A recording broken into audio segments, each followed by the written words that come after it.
আমি আমি ঘুমাই, মা ঘুমায়, আপু ঘুমায়। আচুক্কা আপু লাফাই উঠছে। তারপর আমি কই কি আপু কি হয়েছে? কয় কি যে রাজানি আমাকে গর্ভ পায়। এবার আবার ঘুমাইছি। এবার আবার কে জানি একটা বড়িলেই আমাদের ধরছে, আপু বড়িটা চাপতে ধরছে। এবার বড়ি থইয়ে দৌড়াইছে। এবার মোর চিরাচিরি করছে। এবার ওই পাশের বাড়ির দেয়া লোক আইছে, এই আঙ্কেলেরা আইছে। তারপর আমি আমার আই কয় আমি চাবি না, তোর দরজা খোল। আমি কই কি স্বামীর দরজা আটকাই না। তারপর দরজাটা খুলছে। এবার আমাকে সাবিনা দেয় কি নাই। তারপর এবার হ্যার বড় কয় কি জামা কাপড় একটু পাল্টাই দেন। পাল্টাই দিছে। তারপর আমার কাছে বুক কাঁপে। কেউ চিনতে পারছো? না, ও বলে দেখছে লম্বা, চুল বড় আর প্যান্ট শার্ট পরা। তোমরা কাউকে কি সন্দেহ করো এরকম? আমি আমি তো জানি না, সন্দেহ মা মনে সন্দেহ করে। আসলে দুঃখজনক ঘটনা। নারী হিসেবে আমার নিজের কাছে নিজের অনেক খারাপ লাগে।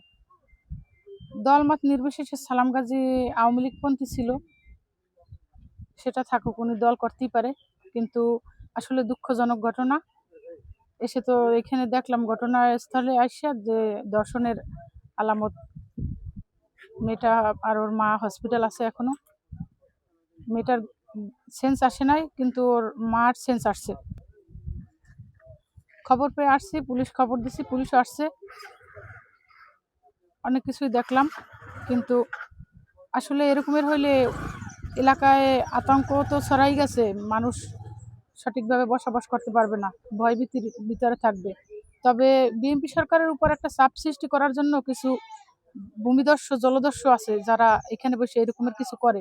তবে এরকমের অবৈধ কোনো কাজ করে পার পাবে না, ইনশাল্লাহ আইনের আওতায় আনবো এবং বিচার হবে।